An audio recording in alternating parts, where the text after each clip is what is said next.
Beginilah suasana kerumunan ratusan pengunjung yang tengah menikmati musik di sebuah kafe dan bar di Jalan Cilikriwut kilometer 2,5 Palangkaraya, Kalimantan Tengah. Mohon kepada seluruh pengunjung kita harus Tim Satgas COVID-19 Kota Palangkaraya yang terdiri dari TNI, Satpol PP, serta BPBD yang tiba di lokasi atas informasi dari masyarakat langsung membubarkan kerumunan pengunjung yang rata-rata muda-mudi. Pertama, banyak yang tidak pakai masker, terutama pengunjung. Malah yang banyak pengunjung adalah anak yang muda-muda.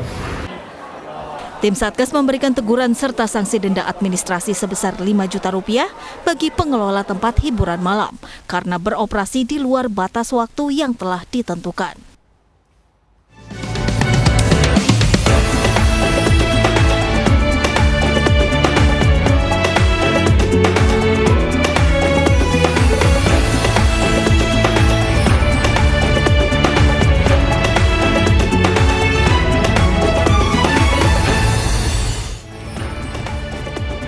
Halo, selamat malam pemirsa, kita berjumpa di iNewsroom Weekend, ruang memperbarui informasi Anda dengan diskusi yang komprehensif. Saya Anissa Dasuki. Pemirsa, aktivitas vulkanik Gunung Merapi di perbatasan Yogyakarta dan Jawa Tengah kembali meningkat. Gunung Merapi mengeluarkan awan panas guguran sejauh 2 km.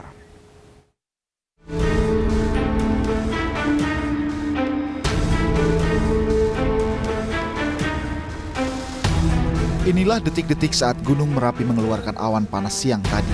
Peristiwa ini terekam oleh kamera di sejumlah pos pengamatan milik Balai Penyelidikan dan Pengembangan Teknologi Kebencanaan Geologi Yogyakarta. Gunung Merapi yang terletak di perbatasan Yogyakarta dan Jawa Tengah ini mengeluarkan awan panas guguran satu kali dengan durasi 158 detik. Jarak luncur awan panas mencapai 2 km ke arah barat daya. Guguran awan panas tersebut diperkirakan bisa berdampak pada sejumlah wilayah Sungai Kuning, Boyong, Bedong, Krasak, Bebeng, dan Putih. Meski aktivitas vulkaniknya terus meningkat, tapi BPPTKG Yogyakarta masih mempertahankan status Merapi pada level 3 siaga. Warga juga diimbau untuk tidak melakukan aktivitas apapun di sekitar lereng Merapi pada radius 5 km dari atas puncak. Selain ancaman awan panas dan guguran lava pijar, warga juga diminta mewaspadai potensi banjir lahar dingin di hulu sungai yang terjadi saat puncak Merapi mengalami hujan deras. Lebih dari 1 pekan erupsi Gunung Semeru, pencarian korban hilang masih terus dilakukan. Kopassus dan tim SAR gabungan terus menyisir sejumlah titik termasuk jembatan Geladak Perak.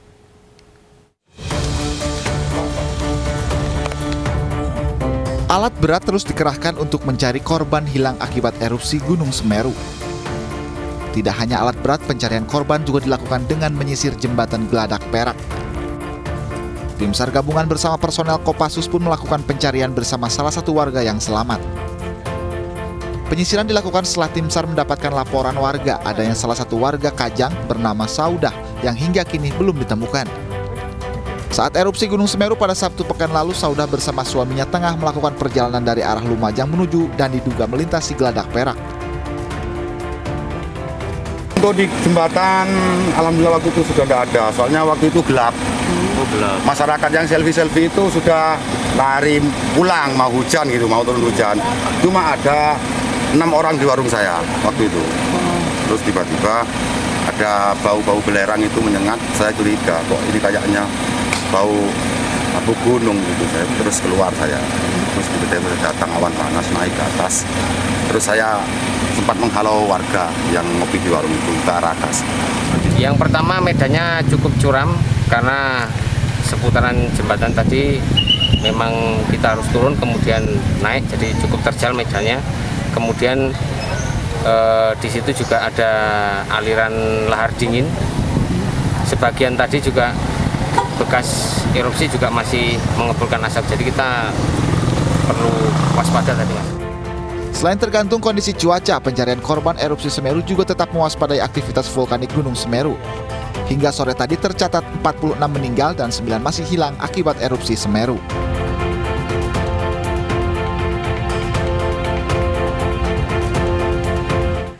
Ditinggal mengungsi akibat erupsi Semeru, warung yang juga tempat tinggal milik warga di Jarah. Diduga kejadian terjadi 1 hari setelah kejadian.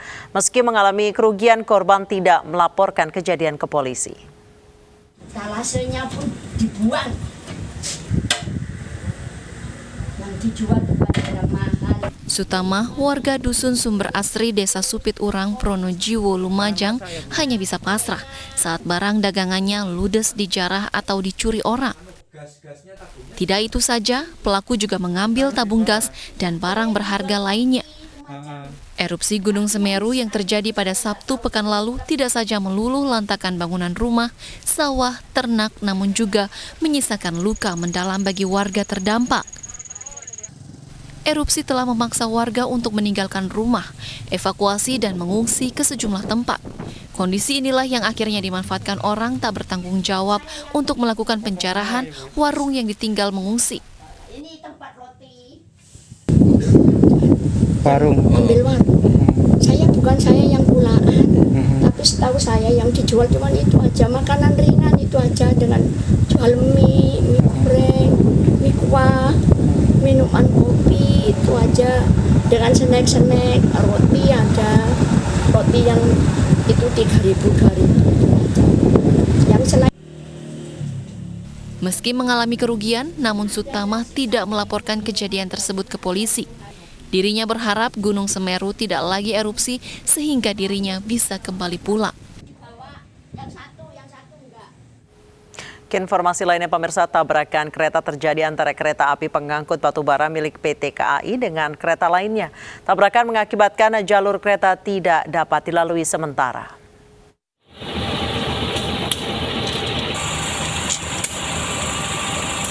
Kereta api pengangkut batubara milik PT KAI yang akan menuju ke Palembang dari Tarahan, Lampung bertabrakan dengan kereta lainnya di emplasemen stasiun Penanggiran. Tabrakan mengakibatkan jalur kereta tidak dapat dilalui sementara. Peristiwa tabrakan terjadi tepatnya di Desa Penanggiran, Kecamatan Ujan Mas. Saat ini pihak PT KAI tengah melakukan evakuasi terhadap kereta yang terguling. Sementara itu, kereta penumpang dari dan akan menuju Linggau dari Palembang harus tertunda keberangkatannya. Jadi untuk saat ini kami sedang fokus proses evakuasi, kemudian untuk sementara keberangkatan penumpang yang melewati peta jalan ini, yaitu kereta api Bukit Srelo dan kereta api Sindang Marga, hari ini kami batalkan. Kemudian kepada para penumpang yang sudah memiliki tiket dikembalikan 100%. Tidak ada korban jiwa pada peristiwa ini, sementara penyebab kejadian masih terus dicari penyebabnya. Warga Pisangan Baru, Matraman dihebohkan dengan ular sanca kembang sepanjang 4 meter. Ular tersebut ditemukan warga bersembunyi di mesin pendingin ruangan.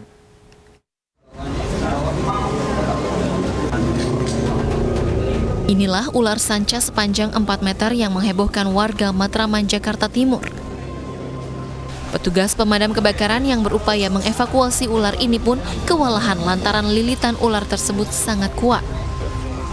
Setelah sembunyi di atas mesin AC, ular tersebut kabur ke atap rumah salah satu warga.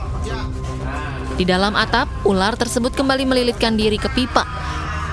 Setelah menggunakan alat bantu, ular seberat 5 kg ini pun berhasil ditangkap petugas. Kesulitannya itu, ular itu ngelibat di dalam mesin AC.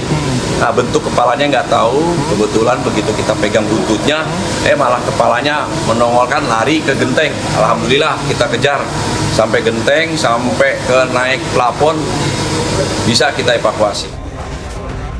Agar tidak lagi membahayakan warga sekitar, petugas kemudian membawa ular sanca kembang tersebut ke kantor Damkar Sektor Matraman untuk nantinya diserahkan ke Taman Marga Satwa Ragunan.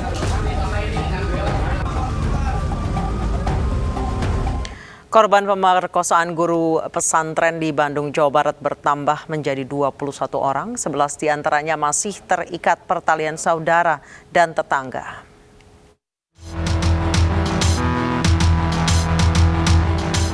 Kasus perkosaan santriwati oleh guru pesantren di Bandung, Jawa Barat terus bergulir.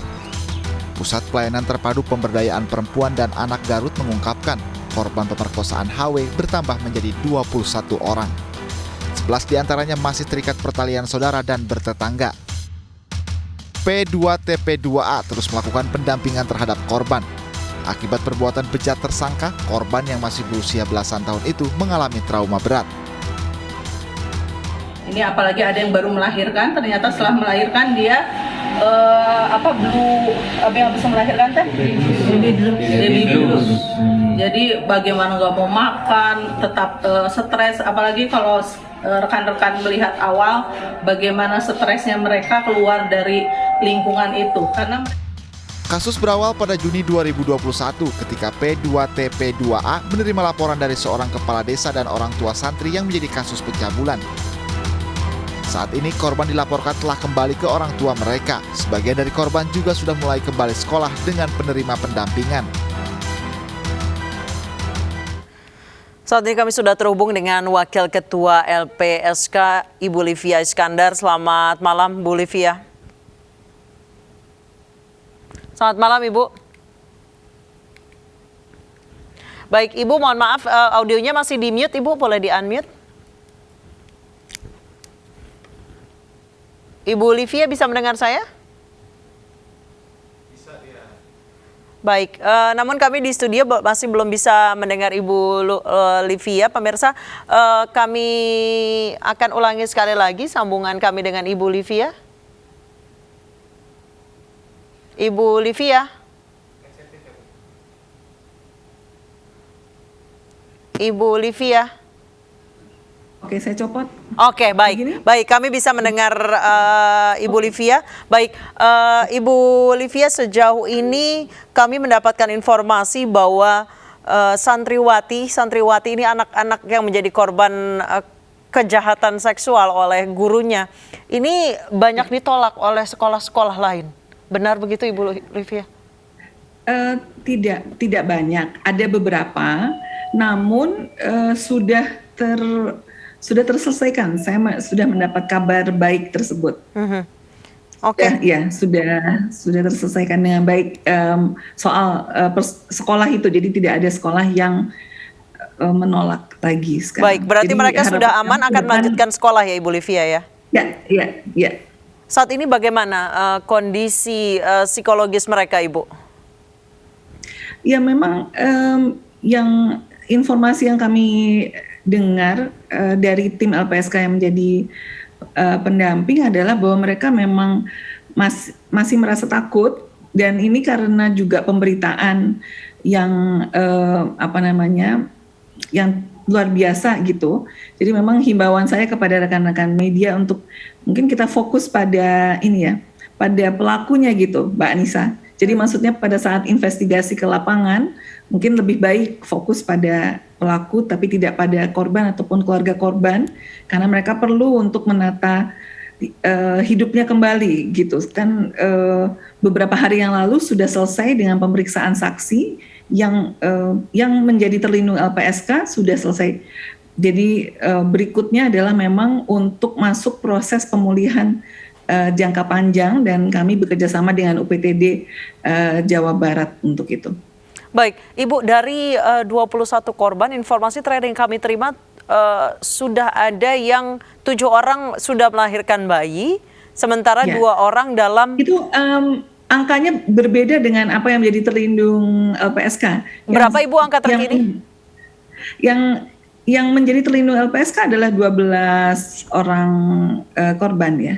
Itu, bukan 21. Oh, 21. Jadi kalau misalnya ada lagi di luar yang 12 korban, jadi ada 12 korban, kemudian ada jadi total kami adalah 29 terlindung yang terdiri dari 12 korban, kemudian 12 orang tua karena masih di bawah umur, dan ada 4 orang saksi ya.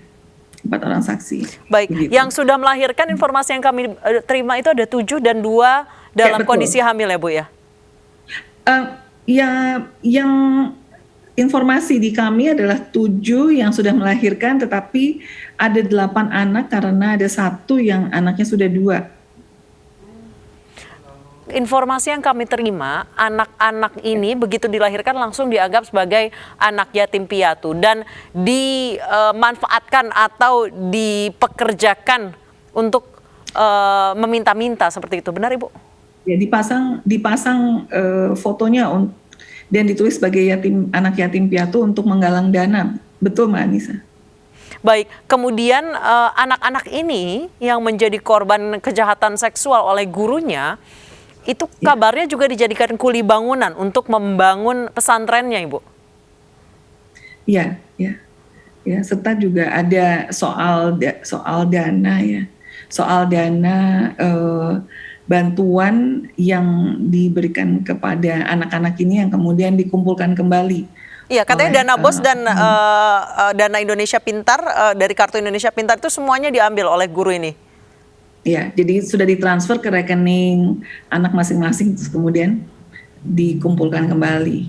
Jadi memang hal-hal tersebut sudah kami sampaikan kepada maksudnya sudah. Kalau yang menjadi kewenangan LPSK, Mbak Anissa mungkin saya bisa jelaskan sedikit, adalah hak saksi korban. Itu pertama adalah soal keamanan ya. Jadi kami sebagai lembaga negara memastikan bahwa anak-anak dapat memberikan kesaksian secara aman dan nyaman. Jadi kami tim LPSK menjemput, terus kemudian mendampingi selama proses pemeriksaan saksi, kemudian memulangkan bersama dengan orang tuanya gitu.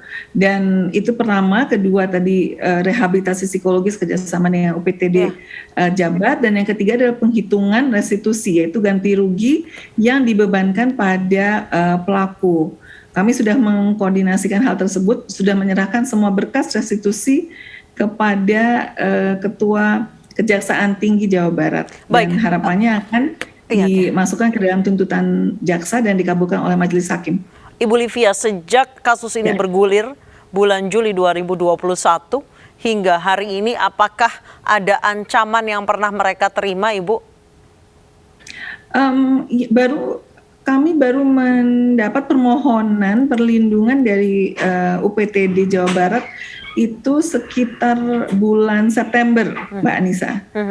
Jadi mereka tidak langsung memohon perlindungan ke LPSK. Baik, apakah ada ancaman terhadap mereka, Ibu, sebelumnya? Jadi ada upaya dari keluarga pelaku untuk berdamai, begitu. Tapi tidak ada ancaman kekerasan psikis maupun fisik ya, Bu ya? Ya, selama yang kami dengar tidak. Baik, kalau menurut cerita mereka kepada LPSK, apa yang membuat mereka selama ini enggan melapor, Ibu? Ya, tentu saja ini ya, merasa takut ya. Ada merasa takut, dan itu kan jelas ada relasi kuasa yang jelas gitu. Ini kan gurunya begitu kan, guru agama begitu, dan dan memang ada bujuk rayu, untuk bisa menyelesaikan sekolah dan lain-lain. Baik, sejauh ini 8 anak bayi ini, Bu, yang sudah dilahirkan oleh santri-santri ini, seperti apa kondisinya? Apakah mereka juga mendapatkan tempat dan pengasuhan yang layak? Ya, sejauh ini memang hal tersebut sudah juga kami masukkan ke dalam penghitungan restitusi, Mbak Anissa, untuk kehidupan mereka ya, maksudnya untuk makanan sehari-hari anak-anak ini gitu. Jadi penghitungan LPSK sudah termasuk untuk korban, kemudian untuk anak-anak yang dilahirkan selama 2 tahun ke depan. Tetapi kalau kemudian nanti majelis hakim memutuskan lebih daripada itu, karena kan sebenarnya menjadi tanggung jawab ayah biologisnya sampai 18 tahun ya, sampai dewasa, sampai kemudian kuliah begitu. Itu ya kami serahkan kepada majelis hakim untuk memutuskan. Ibu Livia, bolehkah Anda share kepada kami kira-kira jumlah kerugian yang akan diterima satu orang korban yang harus dibayarkan oleh pelaku? Kira-kira berapa, Ibu? Totalnya saja Mbak. Kalau misalnya kita kemarin memang kalau total itu kan sebenarnya apa yang sudah dikeluarkan oleh orang tua, misalnya soal transportasi, kemudian kehilangan penghasilan apabila harus mendampingi anaknya pemeriksaan ke kepolisian dan kemudian ke pengadilan begitu.